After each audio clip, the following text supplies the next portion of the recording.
di grazia, Signore è con te. Tu sei benedetta fra le donne e benedetto è il frutto del tuo seno, Gesù.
Laudetur Jesus Christus, praised be Jesus Christ.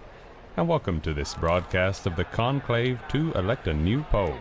We're coming to you live from St. Peter's Square, where hundreds of pilgrims and curious tourists have come to see whether the smoke from the chimney of the Sistine Chapel this morning will be black or white. Over the next couple of hours or so, we'll be exploring the history, as well as our own memories of previous conclaves, the ongoing Jubilee of Hope, and our memories and the legacy of the late Pope Francis. I'm Christopher Wells.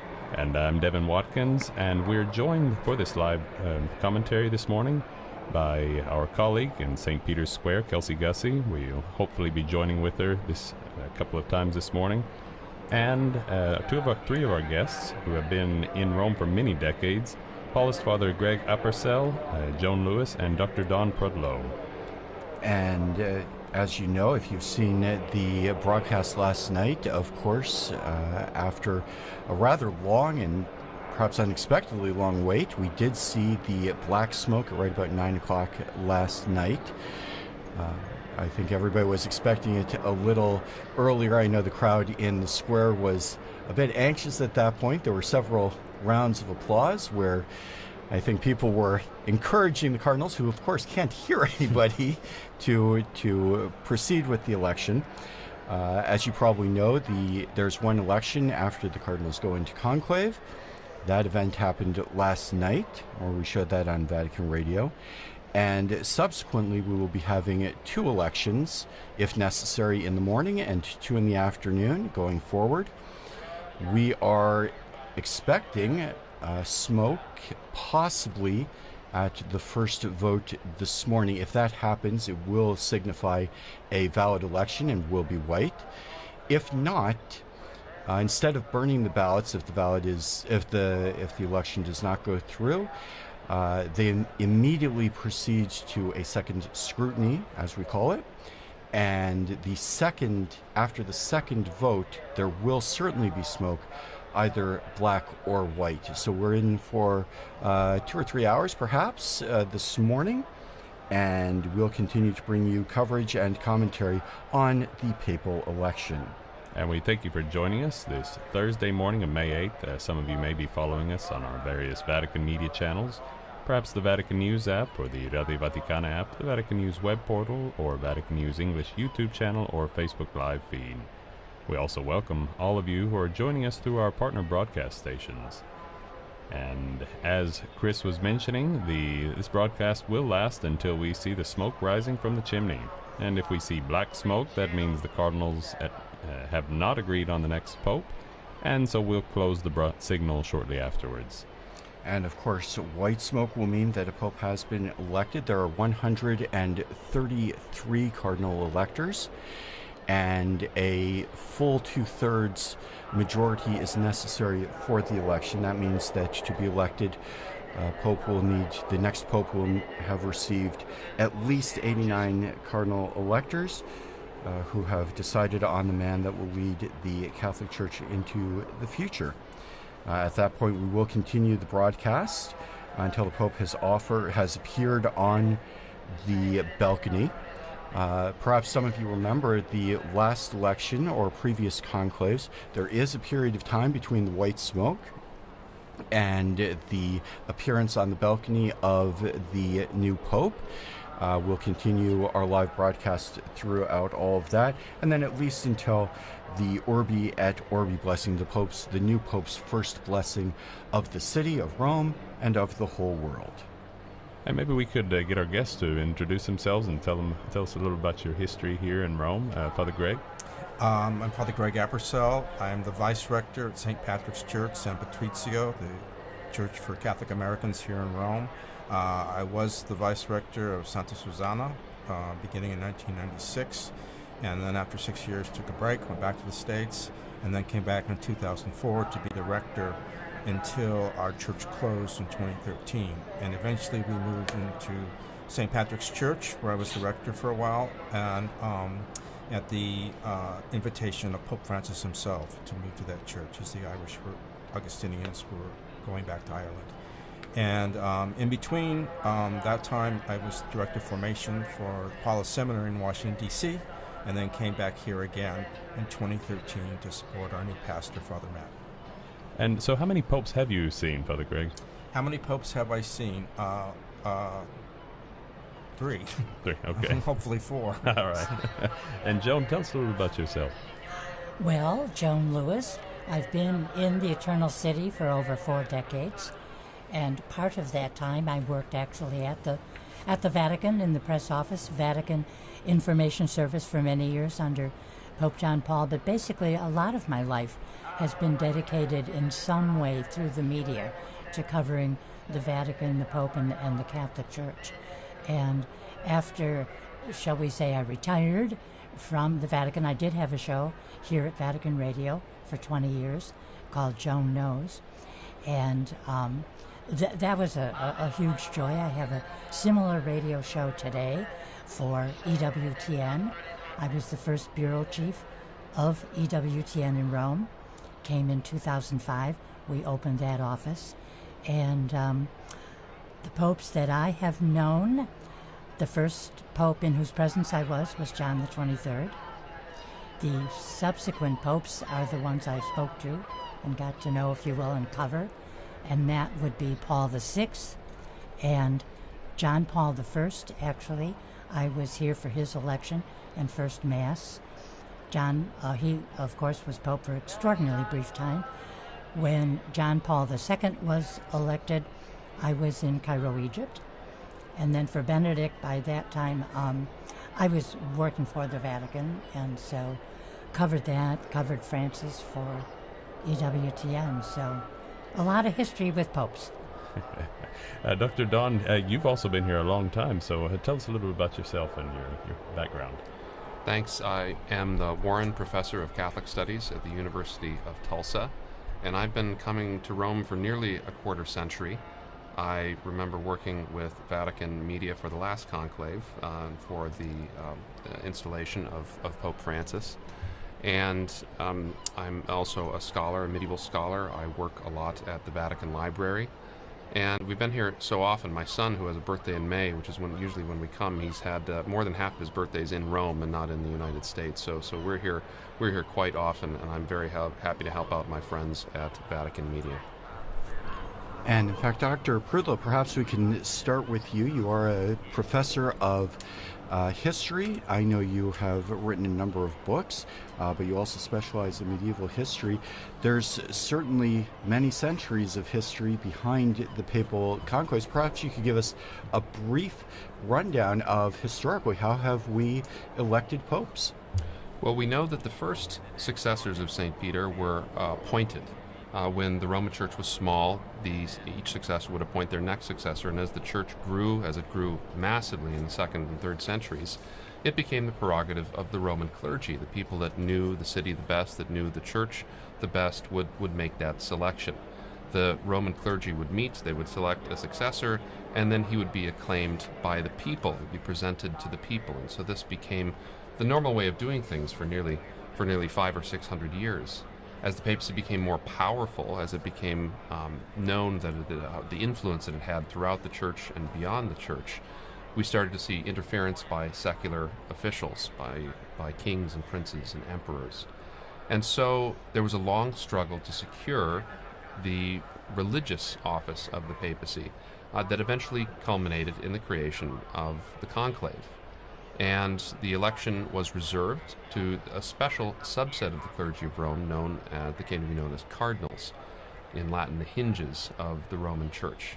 And even today we retain this practice. We saw last Sunday each one of the cardinals go to their titular churches, the ones where they were the nominal pastors of, and they celebrated Mass, they met the people of that parish. And so their title to be electors of the Pope comes from that connection, comes from that deeply Roman connection. So a bishop from Burma or from Singapore or from South Africa will be a Roman pastor and will participate in those elections. Even after the reservation of the election to cardinals in 1059, there was still the problem of external interference, and sometimes this external influence led to serious deadlocks within the college, especially as the college got quite small in the 13th century. There was a famous conclave, the longest conclave, from 1268 to 1271 in the beautiful town of Viterbo, that really led to much frustration on the part of the broader church, and eventually led the people of Viterbo, the leaders of Viterbo, to putting the cardinals on bread and water, and eventually taking the roof off where they were meeting to introduce them to the elements and encourage, let's say, a more hasty, quicker decision. Following this, the next pope, Blessed Gregory X, issued the constitution Ubi Periculum, which prescribed the conclave in largely the form that we have it today. And his constitution has been modified slightly, but it retains most of its force. This reservation survived through the papal sojourn in Avignon, and when they returned to Rome, the first election in the Sistine Chapel being in 1492, a significant year. And then being in Rome for most of the rest of the time. The most recent conclave outside the city of Rome was in Venice during the Napoleonic period in the year 1800, 1799 to 1800. And so what we see through the 19th century is a shortening of conclaves. Conclaves used to be very long, sometimes 3 months, 6 months. And then following the reign of Pius IX and the increasing availability of communications, these conclaves were enabled to become shorter and shorter. And so we see the modern average. We're very used to quick conclaves today. I think cardinals are very sensitive to the media, to the way that they present themselves to the world, not wanting to be seen as divided. And so the conclave has averaged between 2 and 5 days over the last 150 years. But we can see that even today, that this exercises a fascination for Catholics and for those beyond the Church. And given the kind of tools that we have for outreach, for social media, for all of the different channels that we can offer these things to people, and people have responded. They see that this conclave, which is deeply, deeply rooted in history, is at the same time something that can draw people and show people the durability and the beauty of the Catholic Church. Thank you, Devin. Thank you, Don, for a brief overview of a really fascinating history of 2,000 years of determining who is going to lead the Church of Jesus Christ as the successor of St. Peter. Perhaps now might be a good time to talk a little bit about the process as it currently stands. Devin, how do we go through the process of electing a pope? Yeah, so Joan has seen more of these than most of us, and so maybe she could tell us a little bit about how about kind of the average of how many ballots it takes. Well, this is a fascinating study, and it covers like from 1903 to today. We have, on average, the Pope is elected on the third day after about 8 ballots. Now, we had 3 popes, Pius XII, John Paul I, and Benedict, who were elected on the second day. And the shortest number of ballots ever was Pius XII. That was 3 ballots. But the longest day was 5 days, as you mentioned. So Francis, of course, was 2 days and 5 ballots. So not really terribly lengthy. We don't have any Viterbo times in there, thank the Lord. And what about could you tell us a little bit about the process of the election, how they cast ballots? once the cardinals have entered into the Sistine Chapel and are locked therein, and only exit to go back, the cardinals residing, of course, now at the two Santa Marta residences, they are there and pretty much start voting right away when they get into it. There's a document, an amazing document, 1996, by Pope John Paul, called Universi Dominici Egregius. And it outlines absolutely, nothing is overlooked, from the death of a pope to the new pope coming out on the balcony with his name and wearing white. And when they voted, yesterday 1 vote, and today 2 in the morning, and then if we have to proceed on, as you said, what they have is a rectangular sheet of paper. At the top is written in Latin, "I elect as the Supreme Pontiff," and each cardinal then fills out below that the name of the person he wants to see. And what I love is that John Paul it is mentioned that he should write it so it's legible, but the writing should not be recognized as belonging to any particular person, because any one of those cardinals would have signed documents, their signatures would be available. And that's also why they burn the ballots, too, so that there's no record and it was this cardinal voting for this one, and this one got... And any notes, if some cardinal is sitting there making notes during a vote, a note for himself or whatever, all of those notes have to be destroyed along with the ballots. And so then each ballot is folded twice. It is brought up and put into a container that has a slot in the top, and then you have the 3 cardinals who are the scrutineers, and they count the ballots. The names are mentioned. They're mentioned a second time. They're checked 3 ways. And by the way, if there is a vote, and it seems that will be the case this time, if there is a cardinal who is too ill to get to the Sistine Chapel, the 3 scrutineers go to him.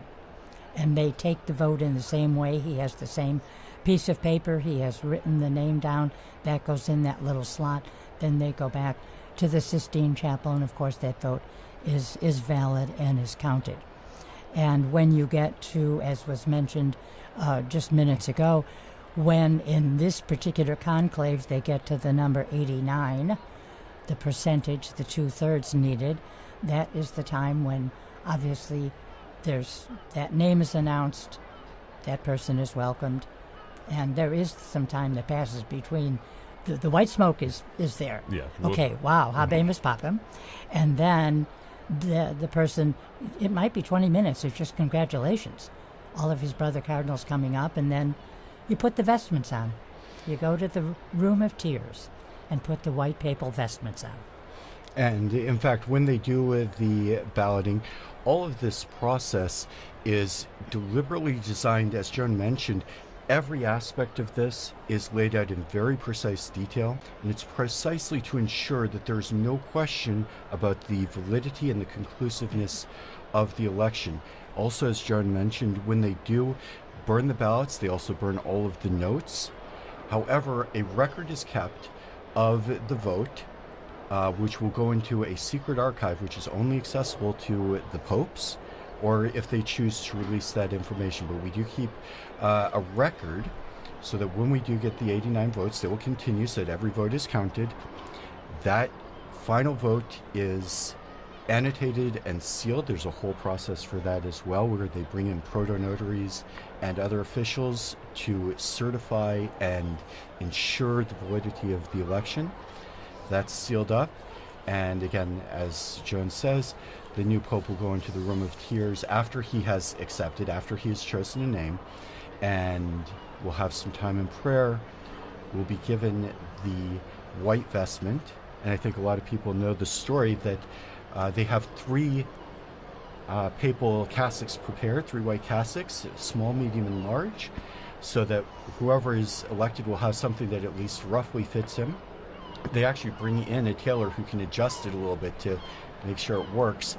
And there's a wonderful story about John the 23rd, which I told last night. John the 23rd, you'll remember, John, was a stout, famously Italian peasant And when he was elected, the cassock, the large cassock, was not big enough for him.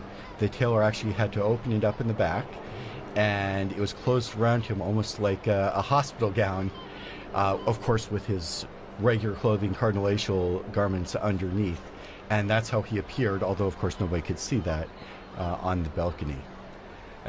Actually, if you go to our social media, our Instagram, you will see the images. We've got a couple of photos, and we've got a video of these 3 papal vestments that are white, sitting in the Room of Tears. You can actually see the Room of Tears if you go to our Instagram account at Vatican News. And we have our correspondent in the square, Kelsey Gussie. You can see on your screen if you're following on television. If you're not on radio, I'll tell you about it. We see the seagulls who have famously appeared. They're like locusts in row. And so what we're going to do is we're going to go to Kelsey Gussie, our correspondent in the square. So Kelsey, how are you?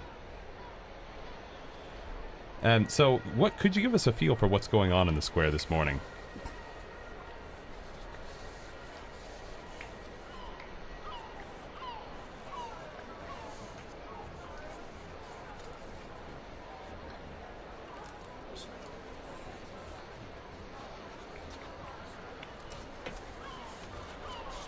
And have you talked to any of the pilgrims yet this morning?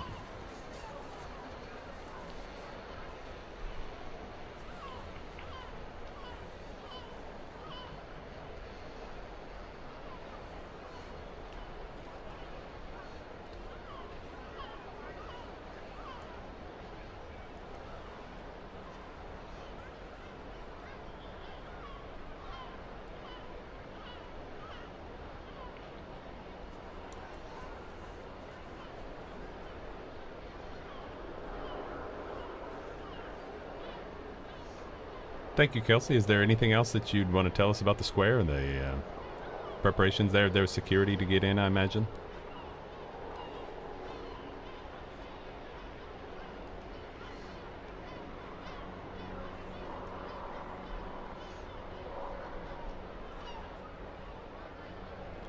And I was in the square last night doing our live connections with the studio, and there were... one thing you have to say about the Italian civil authorities, whenever there is a major event in the Vatican, everything works like clockwork. You can't say anything bad about them because they are very professional, and the security was guaranteed. You remember the funeral mass. There were, over 200,000 or 400,000 in the area, and there were no incidents. There were over 80 heads of state and government. And there was serious concentration on the part of this Italian civil authorities to guarantee the security for everyone. And now so thank you, Kelsey. We'll be coming back to you again soon. Last night when I was in the square, I spoke to several people, but one of them was a layman, a guy from Scotland who had come in just precisely for the conclave. And he remembers when he was... he doesn't remember, but when he was John Paul II went to Scotland, his father lifted him onto the shoulders of John Paul II. And so here's a little clip of my interview with him last night.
And so that was a young man named Patrick Grady from Scotland coming just for the conclave.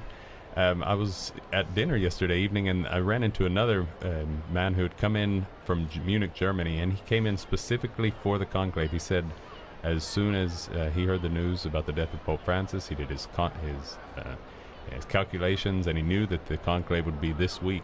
And so he came, he booked his tickets, he got a place on the Borgo, and was here. And so there are a lot of people who have come just for this historic event. I mean, it doesn't happen very often. We hope it happens as little as possible. And so maybe we could go back to a little bit to the proceedings. We were speaking about the Room of Tears, and Joan was mentioning the 3 boxes.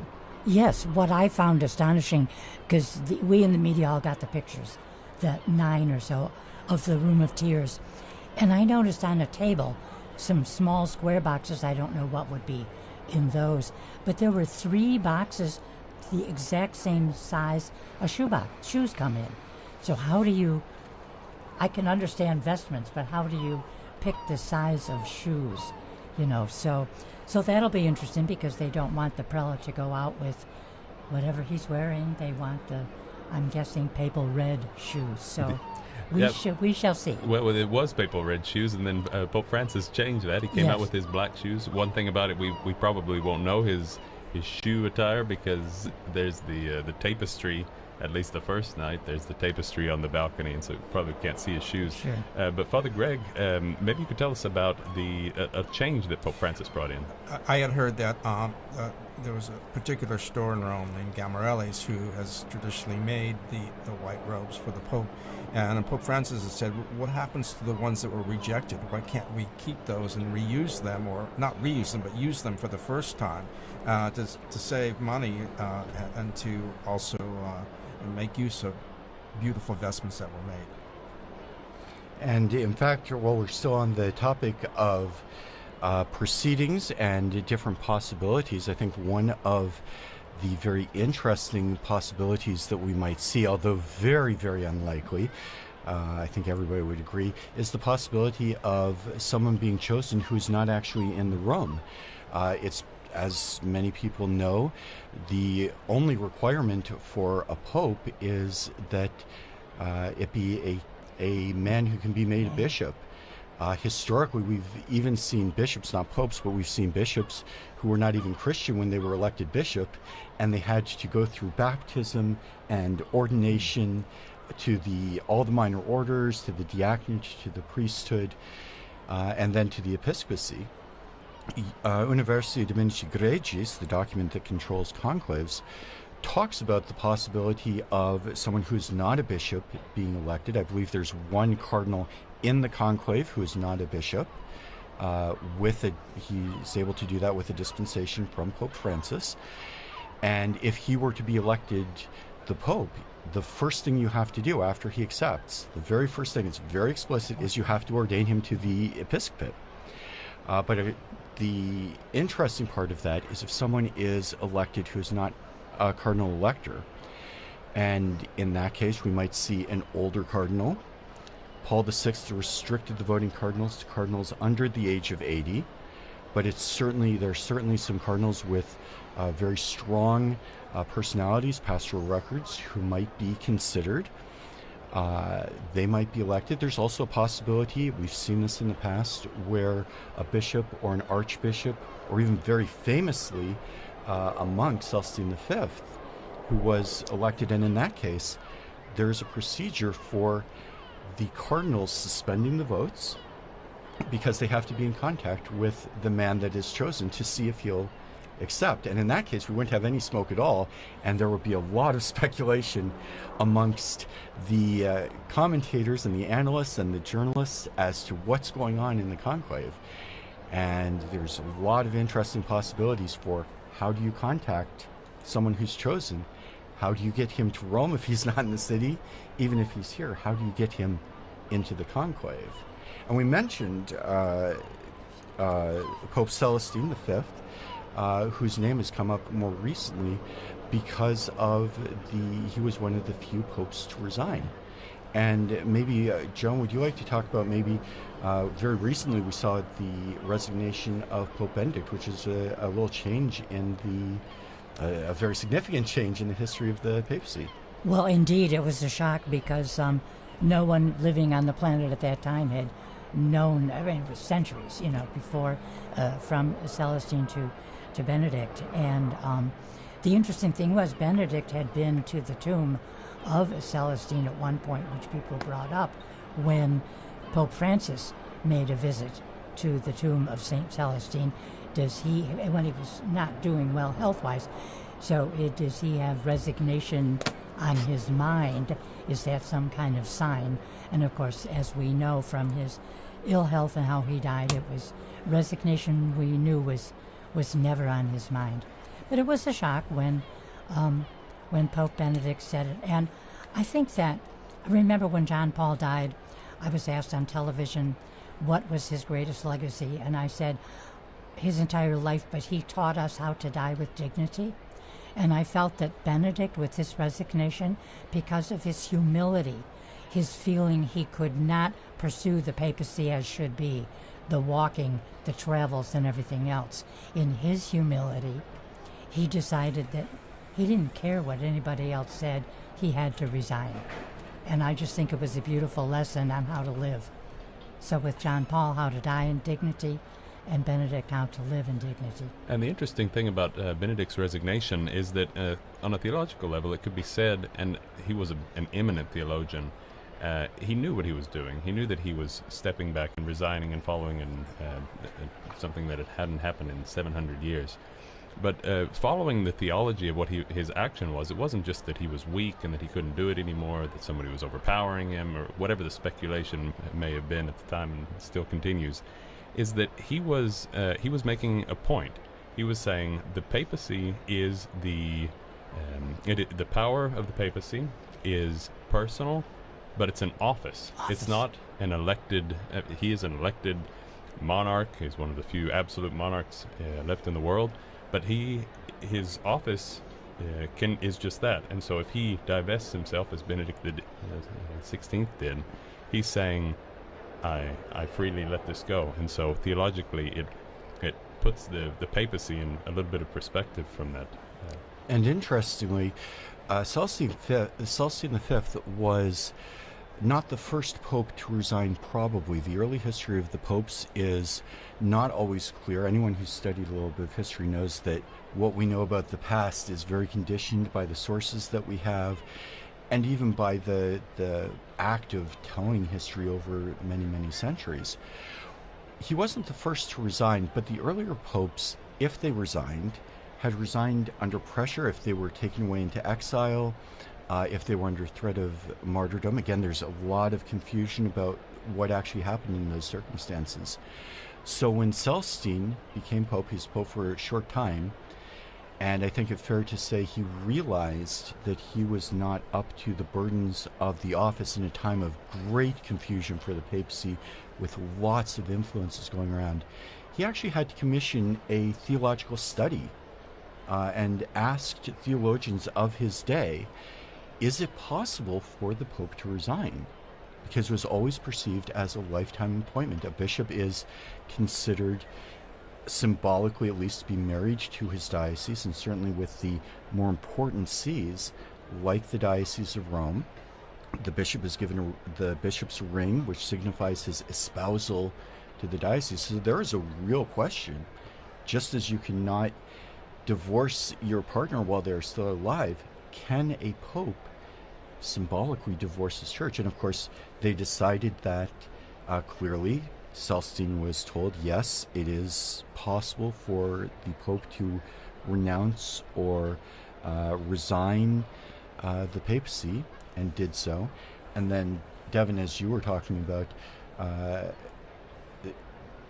Cardinal Ratzinger, later Pope Benedict XVI, a very eminent theologian, did invest his act of resignation in complete freedom in a time when the church was, for all of the controversies of our day, the church is at peace, but did invest it with real theological import. And we're sticking with the history, and so maybe we could go, we have a program put together by our colleague Lisa Zengarini, who will take us through a little bit from the the conclave and the form that we know, the one that started yesterday, is the 76th under this form, and this goes back to the Middle Ages, as we've said. And so this is also the 26th that's held in the Sistine Chapel, so under the gaze of Michelangelo's Last Judgment. So let's listen to this program from Lisa Zengerini, who tells us a little bit about the modern history of the conclave.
And as we all know, that this year is the Jubilee of 2025, and what we're witnessing is a sede vacante, an interregnum period, a vacancy, and a conclave in expectation of a new pope. But this isn't the first time such an historic occurrence of events has unfolded. The Jubilee year of 1700 also saw the death of the Pope, the Innocent XII, in September of that year. The conclave was held, and Pope Clement XI was elected the successor of St. Peter. And Father Paul Samasumo runs us through in this program some of the highlights of that similar historical moment that took place 325 years ago.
And while we're on the subject of the Jubilee year, Father Greg, could you tell us a little bit about the pilgrims? There, millions of people are expected to come to Rome, and some already have. So tell us about the Yes, and some of the pilgrim groups have come to our church, St. Patrick's, from the United States. For instance, Archbishop Perez of the Archdiocese of Philadelphia came with 98 pilgrims and celebrated a couple masses in our church, which was wonderful to have them. And then, of course, the special jubilees are still going on, like the Jubilee of Bands and Entertainers is coming up on the 10th and 11th. And the Eastern churches after that, the confraternities, and then families. And so those are continuing, although the way it's going to be done until there is a pope is going to be, it'll be different. But we are seeing more and more pilgrims in May and June and July even. And there's the whole week of youth, the Jubilee of Youth at the end of July and the beginning of August, which will attract a lot of people. Yeah, we know the canonization of Blessed Carlo Acutis was supposed to happen a couple of weeks ago. 27th of April. 27th, yeah. Late Sunday. And exactly, and now that it's just been suspended, so there's speculation it could happen later, it will happen, but they've said it will. They will wait for the new pope to decide when and to confirm it. And so we're looking forward to this renewed jubilee in a way where everyone will be curious to come and see the new pope and to be here for the jubilee year and go through the holy doors. And that's one of the things too, is they want information on how to go through the holy door, what to do before, after, during, and now we just took a group to Santa Maria Maggiore, and so that the added thing of going and pay honor to Pope Francis at his tomb, which is a beautiful experience for many people. Well, for me, it's been interesting to talk to these pilgrims because they're very happy that there is a church for English-speaking and for Catholic Americans in Rome. So they enjoy meeting those of us who are been members of the parish for years, and then meeting fellow pilgrims. So it's a wonderful gathering point. Mm-hmm. Thank you. What about some of the liturgical events that are planned here in the next few days? Well, what would always be on a papal schedule, as it is every bishop in the world, you're going to have the Ascension, of course, has to be celebrated. That is on Thursday, May 29th. Pentecost is on June 6th. And then you've got Corpus Christi on June 22nd. And that's always a very special event in Rome. So the new pope will be looking at a liturgical schedule and a jubilee schedule, lots of events as Father Greg outlined. Many months of events, but the liturgical would be right now, May and June, for sure. And one of the things that all of the cardinals, as Dr. Don Prodlos mentioned earlier, is every cardinal has a titular church, and St. Patrick's, Father Greg, is the titular church of one of the cardinals in the conclave right now. Cardinal Thomas Collins, he's the Metropolitan Archbishop Emeritus of Toronto, Canada, and he came to our church on Sunday, celebrated the 10:30 Mass, and gave a wonderful homily, which Joan can tell you about, and was very well received by the people. And we had a baptism of a child at that Mass too, which was nice. No, that was truly, truly wonderful. The great thing, Cardinal Collins has a wonderful personality. He laced his terrific homily with a good dosage of humor. But what he did was so beautiful. He had 3 readings, as we do every Sunday. 2 readings at Mass, and you have the Gospel. He took each of those readings, expounded on it briefly, and then named a quality associated with that reading, first reading, courage, and said this is a quality that a pope must have. The second reading, the quality was vision. A pope must have vision. And then the Gospel, which is the Gospel, of course, of Simon Peter being asked by the Lord, do you love me? And Simon Peter reaffirming strongly 3 times, you know, Lord, I love you. And Jesus says, go feed my sheep. And so the point being in the Gospel, a pope must have great closeness every moment of his day to Christ. So that was just beautiful. And I think to emphasize really what Greg said, the Cardinal made it very clear the Cardinals are electing the successor, Peter, the Vicar of Christ. Yeah. And so Cardinal Collins was mentioning that he's a successor of Peter, right? Right. He's not the successor of Pope Francis. He's the successor of St. Peter. Exactly. Yeah. And one of the things Cardinal Collins said during his homily was that this baptism that was taking place at the Mass was, he said, there are two important events that are taking place in the coming days. One is this baptism that's about to happen, and then the other is the election of the Pope. He said this election, in a way, the election, the new member's entry into the family of God, into the Christian family, that's an act of God, he said. And he said this conclave that's happening, this election of the Pope, that's an act of men. We are electing the Pope under the guidance of the Holy Spirit, but it's an election. It's we choose, and then God kind of confirms this choice and gives His grace of the Holy Spirit to the man who will lead the Church. And as we pass the 11 o'clock hour, I would like to greet once again all those of you who may be joining us. Thanks also to our partners throughout the world, our partner stations. And a reminder that you can follow the conclave on our Radio Vatican app, the Vatican News web portal, or our YouTube or Facebook live links. We are at a point now in the morning where if a pope where very likely the cardinals have proceeded to the first morning ballot.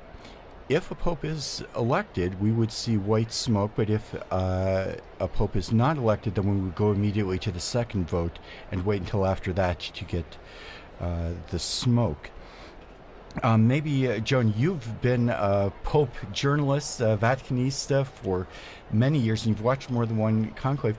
Can you talk a little bit about what happens as the crowds are waiting to look at the smoke, and why we have that disjunction between possible smoke and possible not? Oh, sure. Well, when people, they have an idea. I mean, they know the cardinals are meeting, it's Thursday morning, the cardinals are meeting for so many hours. Something is going to come out of that. And so the expectation, just people chit-chatting, but there's an excitement that you feel just walking in the square, just listening to people. But I have to say, the moment the white smoke comes out, the excitement goes into hysteria, because you have a person coming out, you don't know who it is, then you find out who it is, then you hear his name, and it's an awesome feeling. The void has been filled. We are no longer sede vacante, without a pope. So many things that can't be done because we were without a pope. So those of us in the church who know this particular aspect of it. But just the faithful, they want to know who their new Holy Father is. And it's an excitement beyond telling. I remember certainly for Pope Benedict, I was working for the Vatican at the time, and we had a very, very strong feeling that he would be elected early, that it would be Cardinal Joseph Ratzinger elected early. And there was great joy as those of us in the press office filed out and went into the square and rejoiced when we heard his name.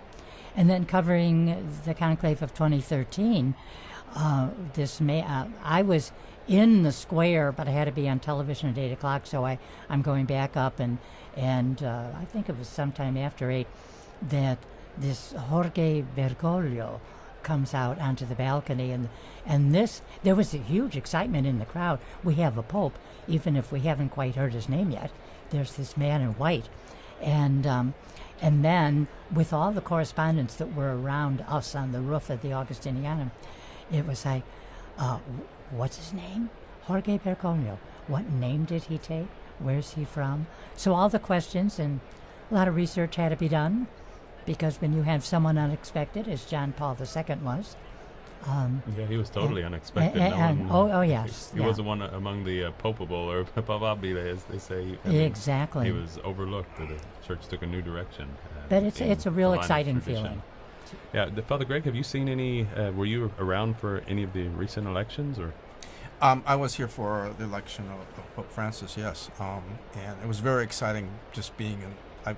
I was watching it on TV, but then I went down and was around the area, and it was very exciting because it was something new and unknown, and what does it mean, and where are we going, and the whole difference between the fact that Pope Benedict had resigned, but he was still there, and then this new Pope, and how that would work, throughout the years that followed until the death of Benedict. Well, the mere fact that he took the name Francis. Yeah. And journalists had to discover very quickly that you could not call him Francis the First, because a pope doesn't become the first until there is a second. And so I remember I was watching rewatching that event. I was there in the square, but I was rewatching it the other day, and the subtitle underneath on one of the broadcasters was Francis the First. And then later in the broadcast, somebody did a little bit of deeper research, and then they took out the first part. And curiously enough, the first in centuries was John Paul I, and when he was announced as John Paul I. Yeah. Precisely because it hadn't happened in so long. There was a little question of what was most appropriate, and no one really got to delve too deeply into that in the, I believe it was 33 or 34 days of the John Paul I papacy. But when Francis was elected and chosen, he became the first pope in centuries, except for John Paul I, to choose an entirely new name. They did do a little bit more study and decision making, and Francis made the decision, yes, I am Francis, ego sum Francis. And that, of course, is how he signed his documents, Francis. And what's on his tomb. It's interesting to think about what names have never been used. Augustine, Thomas Aquinas, not Thomas the And there's no Founder. Peter the Second or Third. No, and there's Only not Peter. And in fact, that was one of the reasons for the custom of changing your name when you became pope to a different name, was the idea that it would not be appropriate to have a Peter II. So the first popes kept their own names. One of the very early ones to change had been named Mercurius, and he felt that the pope should not have the name of a pagan god. So he changed his name, and they continued to take their names for a long time. But then a Peter was elected, and it really did become the idea that we're not going to have a Peter II. And then successively, during a period of reform, a lot of the popes chose names that harkened back to the earliest years of the papacy, the fathers of the church and the early popes, and decided there was a whole string of seconds, Pius II and others, who changed their names, and that became the custom. And now, of course, most popes have most papal names have a long history and long pedigree. Exactly. And at this point, we're going to take a little bit of a break, and it doesn't seem that there has been white smoke, so anything could happen. We're going to stay ready. We'll keep our eye on the chimney. And we're going to take a little bit of break for a little bit of music, and we'll be back in a few minutes.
And once again, if you're just joining us, we are broadcasting live from the Vatican.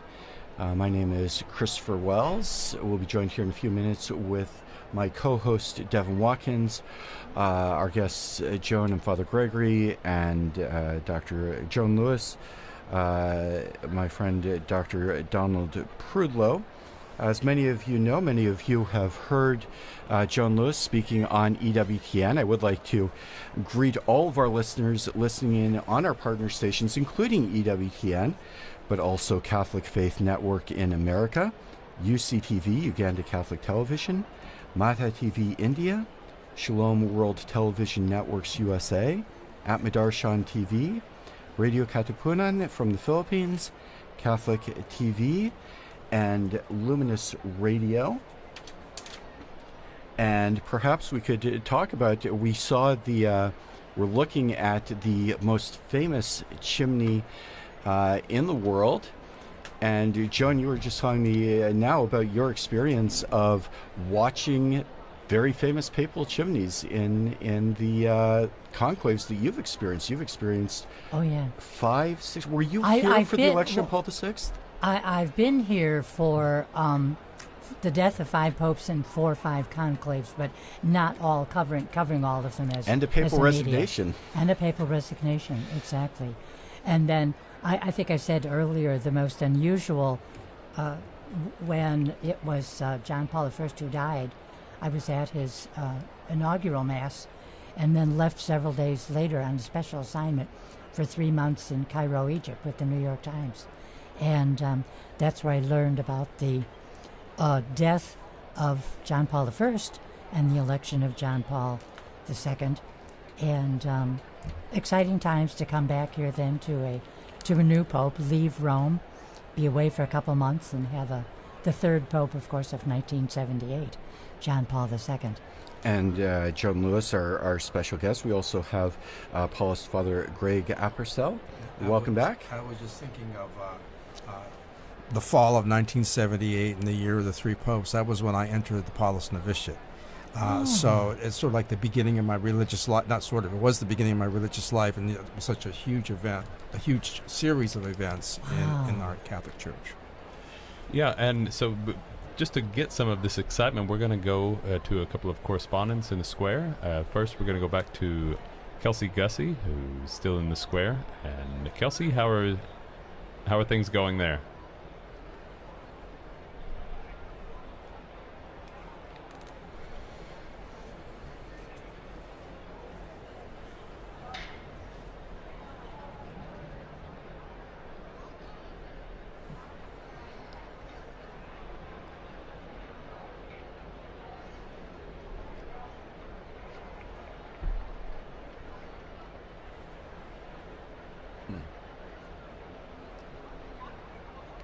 And you've seen the seagulls. Everybody's been noticing the seagulls. I think they're getting their own page on X. And right now, most of our images are just of the smoke, the chimney.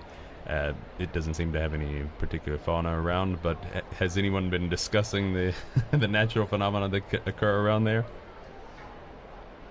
Yes.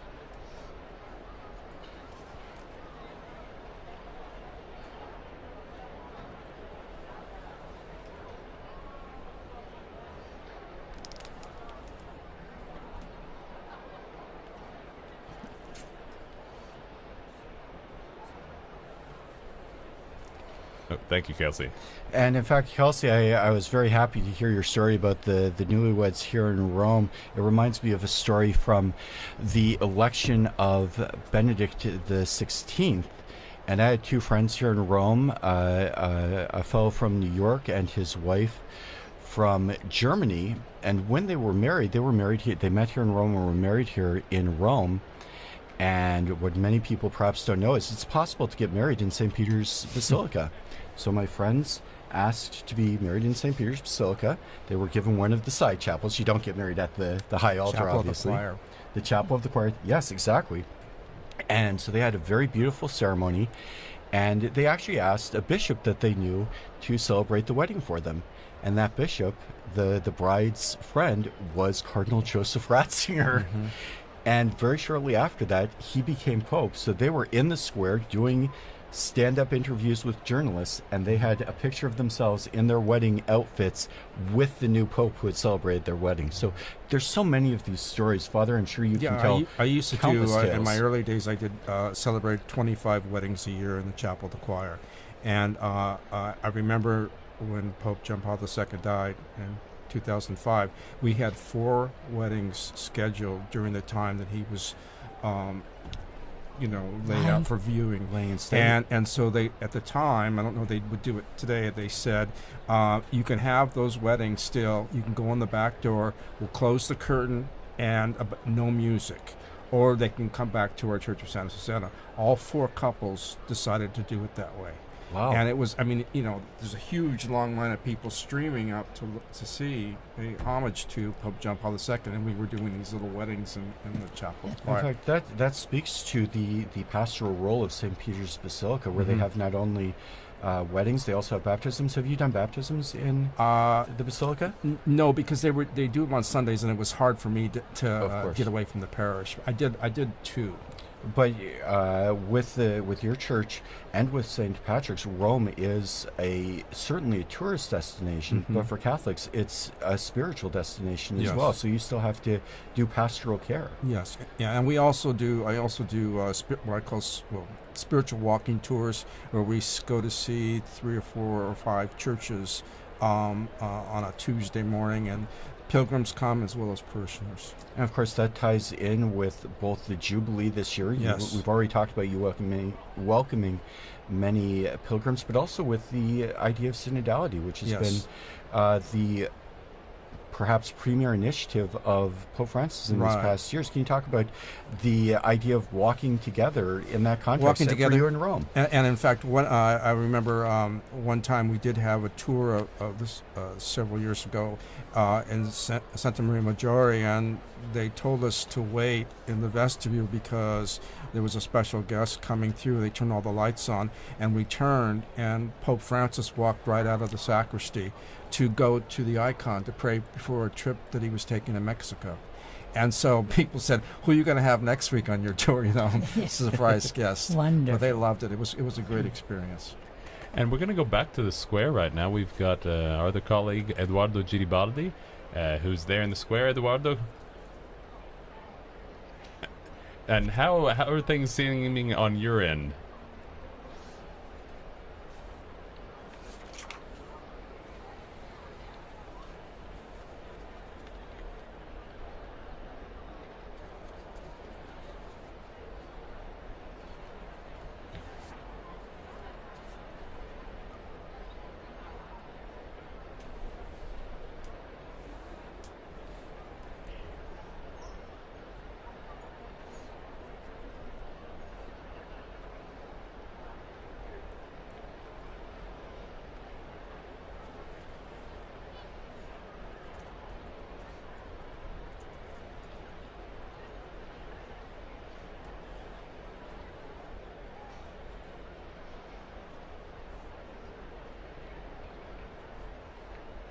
Exactly. Yesterday, when I was in the square, there was some young people who started a conga line, and they were dancing through, and it was getting a little bit raucous in the square as everyone waited for the smoke to come out in the evening. It's easy to forget that this is a working day in Rome, and so I imagine there are more young people than older people.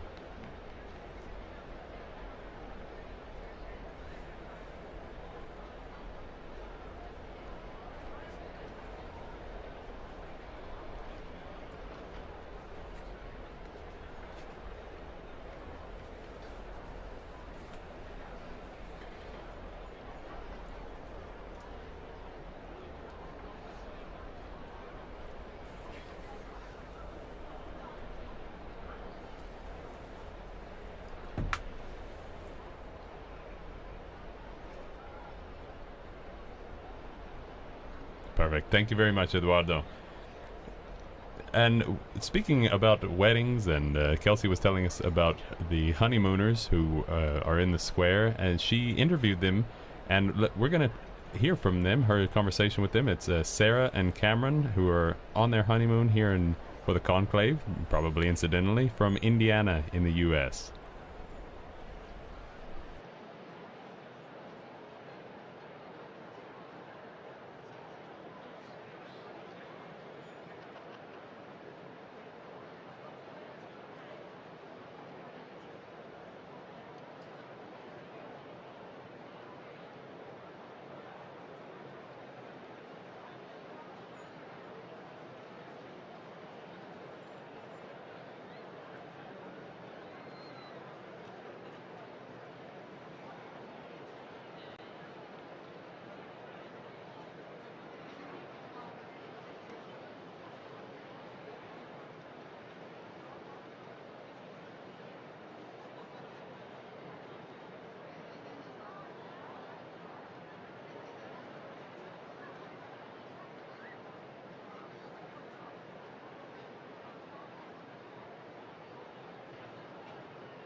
And that was Sarah and Cameron, who are coming in from the U.S. state of Indiana on their honeymoon.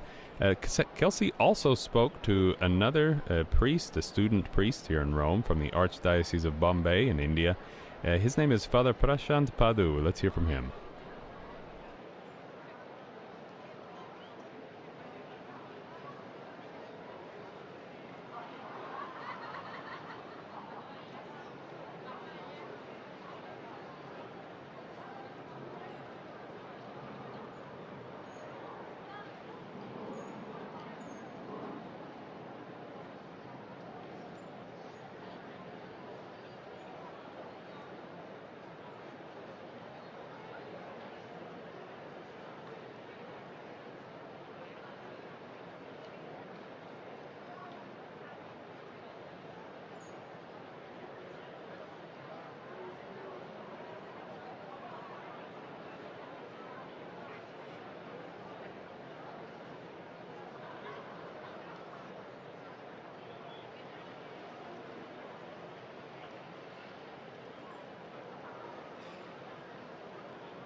And that was Father Prashant Padu, a student priest here in Rome from the Archdiocese of Bombay.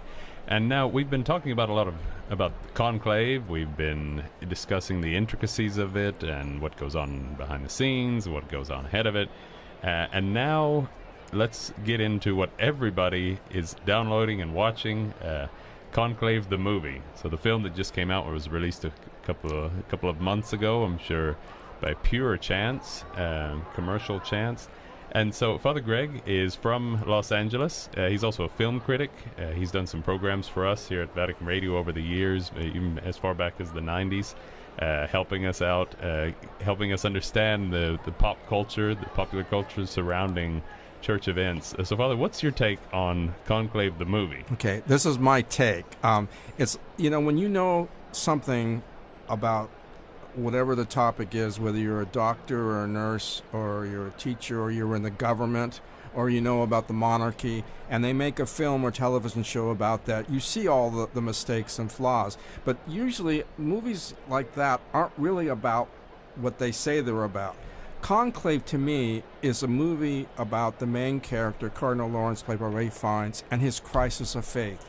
And it's his journey through that faith with the accoutrements of the conclave. The facts of how it's done they're off, but you can't do a documentary in 2 hours and have everything that's in that movie is for dramatic effect, and it relates to the crisis of faith that this man's going through. So you can't use it as a factual basis of what's going on inside that Sistine Chapel right now. It's not a battle between conservatives and liberals, although there's some aspects to it, I'm sure. And it's not about the flaws of each individual cardinal, which I'm sure people are thinking. So they see this movie and they think, okay, now I know what's going on. Well, some of it is true, but there's a lot of errors in it, What are some of the glaring ones that stood out to you? I don't know. I'd have to find out the facts about this, but I'm not sure if a cardinal in pectore would be allowed to enter like last minute like that, and there's no proof except for one little letter. Yeah. And I don't think that and that's the basis for the whole ending and the whole story, which I think kind of threw the movie off a little bit. On that point, that's exactly right, because it was made precise that no cardinal in pectore who's been named in secret, as anybody that follows it knows, that there was in the chest, so he's keeping his cards close to the chest, the Pope, so the Pope can name a cardinal without announcing it to the world. Only he and that cardinal, I imagine, would know. But for it to be valid, he has to announce it publicly by the time of his death. Mm-hmm. So even if that cardinal were in pectore, if no one knew about it, if it wasn't public record, then he was not a cardinal. Right. He doesn't deserve, or wouldn't have the rights to enter. And there was a lot of not manipulation, but a lot of the previous Pope was kind of like the puppeteer, controlling what comes afterwards. And the Pope doesn't do that. That's not his job. And there was the secret report of Cardinal Tremblay, the John Lithgow character, and what he was doing, and then he gets Lawrence gets the sister Isabella Rossellini to Xerox it 108 times or whatever it is. I mean, it's all, you know, dramatic conflict, intrigue, and it gives the impression. But I'm telling you, that movie's made a lot of money in the last month. Just like I remember back in '79 or '80 when they made the movie The China Syndrome. 2 weeks later, Three Mile Island happened, and again, the popularity went way up. I think it's a well-made movie, but you can't take it for fact. Yeah, but it kind of gives us a feel like we know everyone's become an expert in conclave, and an expert on the smells and bells maybe behind it, and the show behind the proceedings that.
Crown, but we really have no idea, really, do we? Yeah. I mean, well, none of us are. But it's some based on some fact, but it's an imagination dialogue that's in the head of the writer, and I mean that's 60 episodes right there. Wow. Yeah, and it's not the first of the.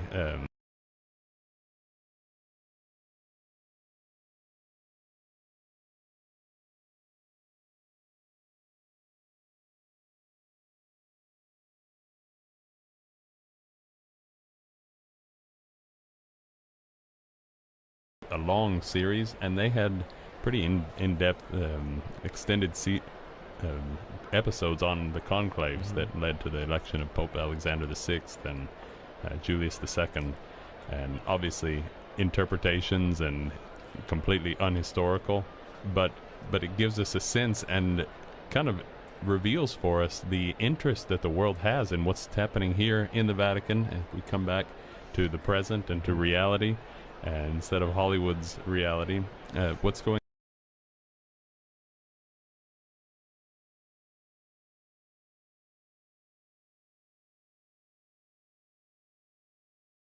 hallmark of Pope Francis's papacy was this welcoming. And if you even look at St. Peter's Square, the two colonnades, they represent the Church's embrace of the entire world. Tell us a little bit about that, Joan. Well, you know, just thinking of welcoming everybody, referring to numbers, there's 1.4 billion Catholics. So, and then other Christians who are not Catholic. But I remember distinctly with Pope John Paul, what was so fascinating about his very long history was his outreach, of course, as Pope Francis did in his briefer papacy, his outreach to so many people. And you found out that people of all faiths, people of no faith, were fascinated by this man because he took positions that one could understand, positions of morality that you might not have be part of your writings and teachings in the church.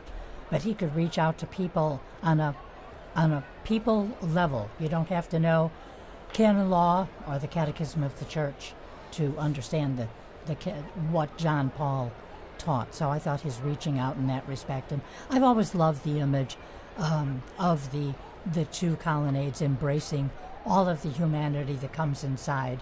So you'd walk inside, and then you're going to walk towards a door of this beautiful church, this basilica of St. Peter's. And the colonnade, Michelangelo designed the St. Peter's Square and the facade and everything. He didn't build it in the end, but he designed it.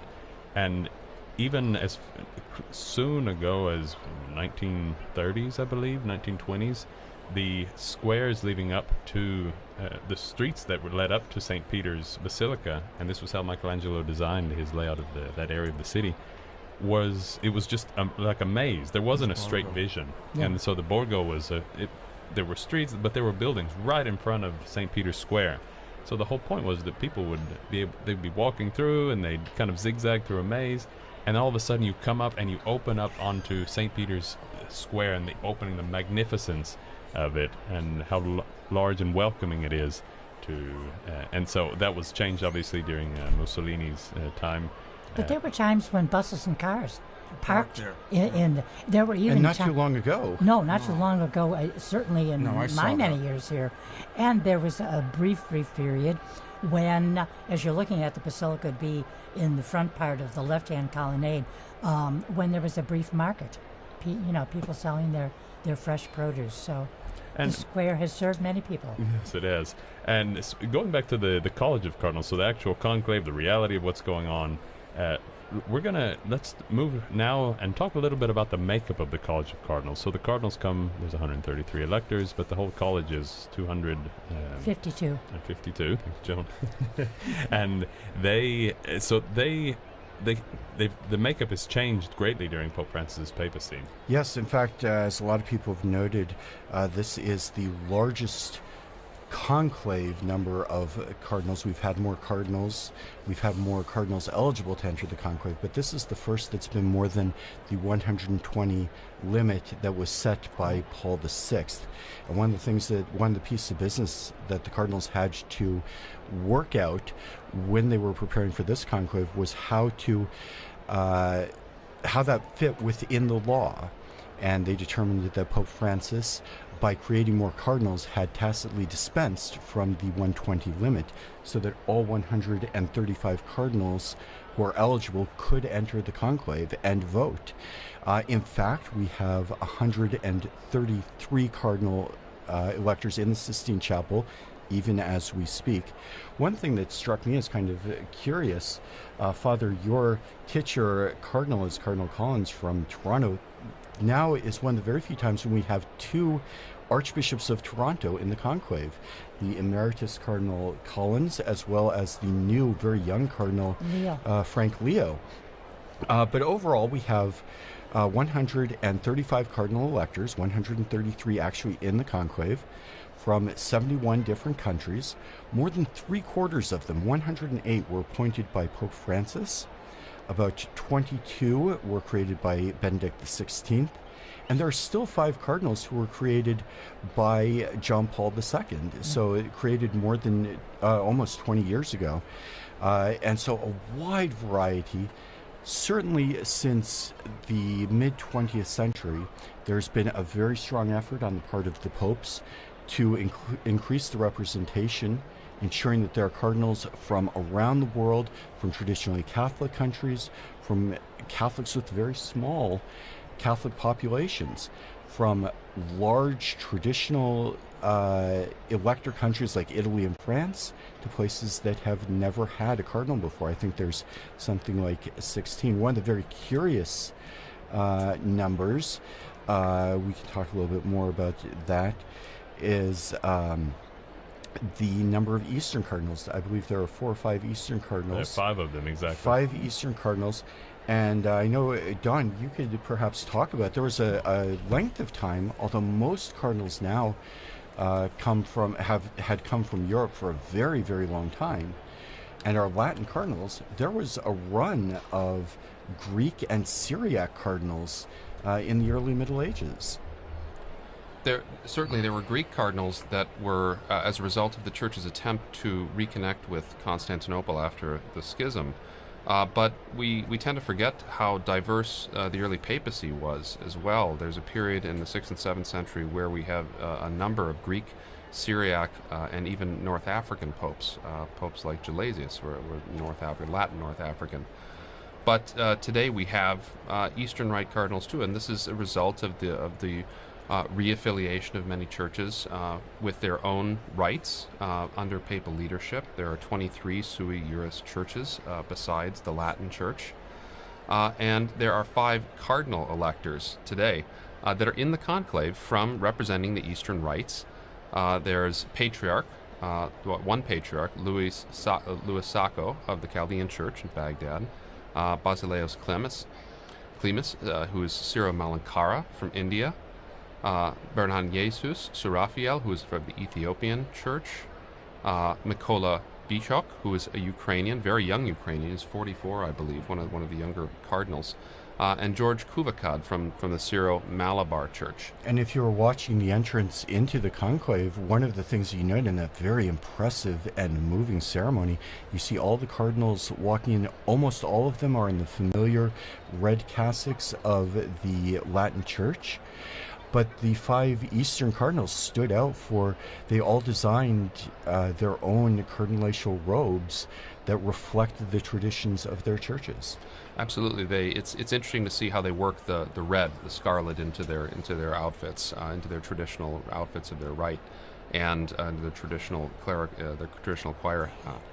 And it's clearly the important, but it's also an oddity because these 5 cardinals are electing the head of the Latin Rite as well. It's an interesting extension to see how universal the Church is.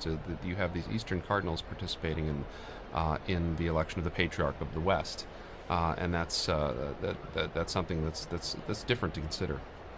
And they also stand out for their headdress.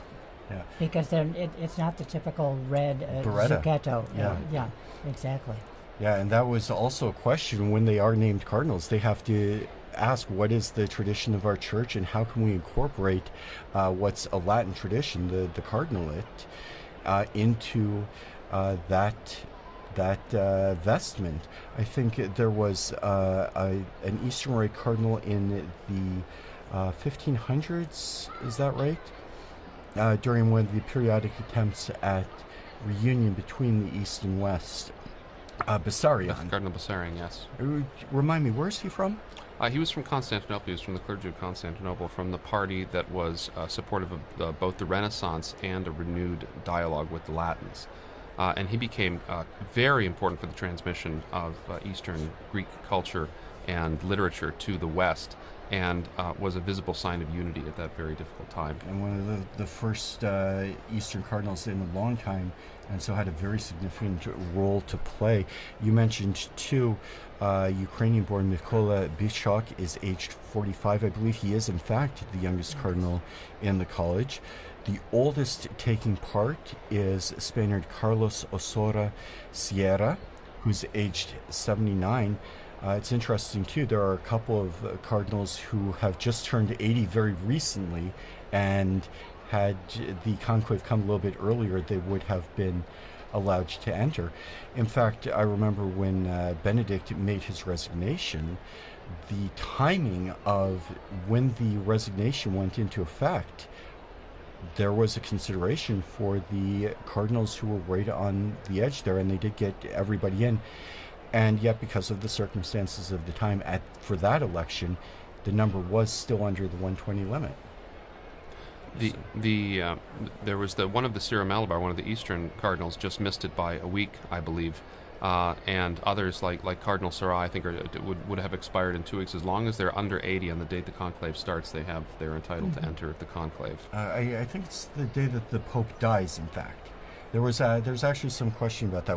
I remember we had this discussion amongst ourselves in the broadcast booth, and UDG is very specific, and that too is to ensure, because after the Pope dies, there is the cardinals decide when the conclave opens, and that has historically been a question because of traditional long travel times, and in previous eras where there was a lot of politicking amongst the cardinalate, that could have been an option to exclude someone.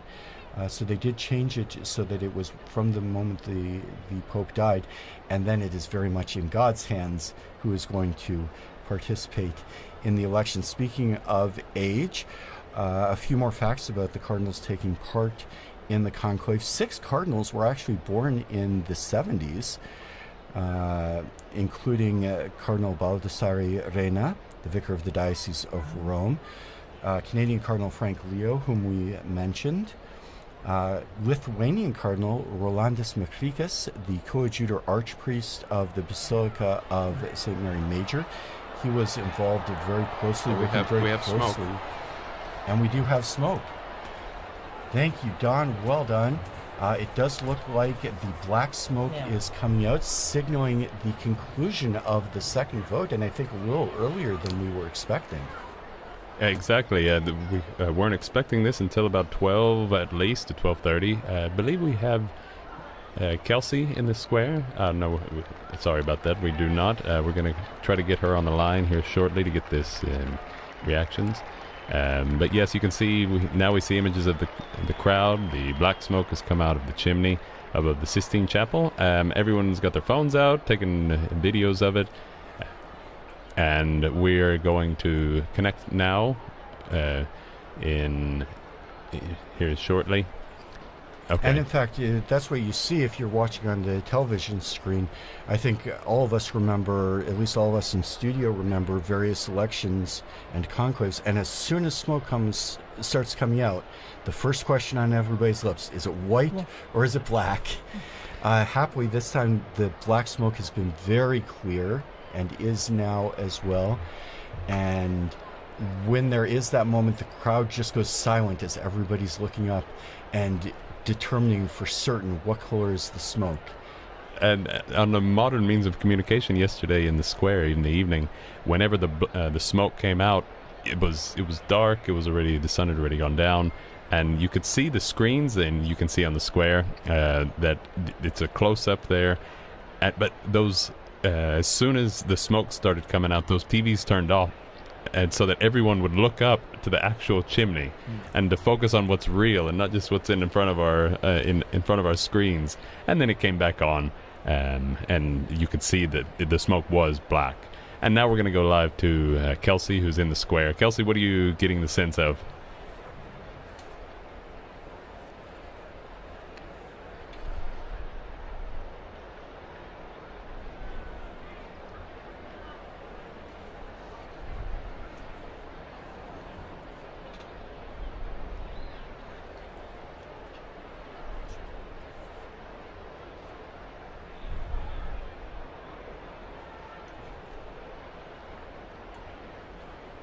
Yeah, that's, I think the first question, as Chris said, is it black or white? And the second question is, what am I having for lunch? Are my dinner reservations still valid? Can I get into the restaurant with 20,000 people trying to get their pizzas and their pastas? I wonder if, yeah. And it's interesting, you can see on the screen now that we've got the images, the square is not extremely full. There's heavy security to get in. You got to go through metal detectors. But the first part of the Via della Conciliazione is very full. That's a very packed area. And you can see people moving off, right, Kelsey?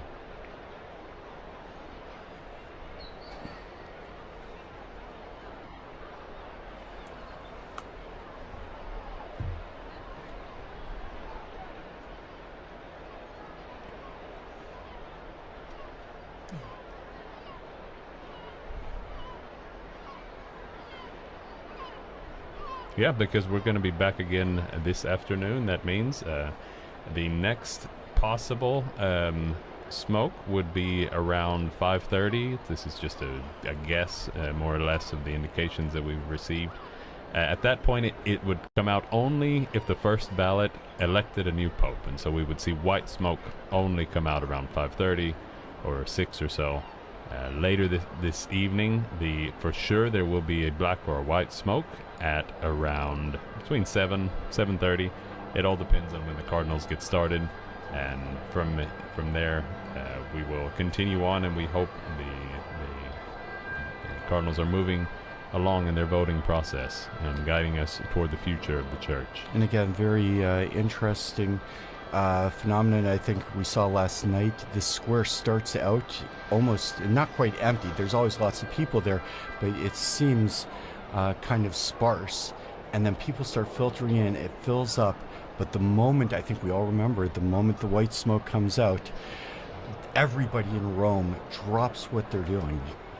I remember John Paul II's, the conclave after John Paul II, and when Benedict was elected, people were actually leaving their cars by the side of the street and running to St. Peter's Square. We saw two of Pope Francis, which was later in the evening, and although it was not so dense when the white smoke came out, by the time he appeared on the balcony, all of St. Peter's Square, all the way up Via della Conciliazione, packed shoulder to shoulder with people. The whole world shows up. Where we are right now, a sea of people coming, from At the end of Via Casa Conciliazione. Sant'Angelo, and just pouring into the Piazza Pia area, and then, as you said, down Conciliazione. There's no way you would have tried to go against the crowd. You would have been trampled, I think. But it was an astonishing thing. And since this brings us to, we've seen the black smoke, that we do not have a pope yet. Voting will continue this afternoon. And with that, we're going to wrap up this broadcast. We thank you, Kelsey, for helping us out in the square, Eduardo, Father Greg Uppersell, Joan Lewis, Dr. Don Prudlow. We really appreciate all of your help and walking us through the intricacies of this historic moment here in Vatican City State. And so our broadcast will pick up again this afternoon at around 5 or 5:30, depending on the indications. And many thanks go to our in-studio sound engineers and our producers. And we thank you for joining us as we await the Cardinals' decision about who will lead the Catholic Church as the next Pope. I'm Devin Watkins. I'm Christopher Wells. Thank you all for joining us.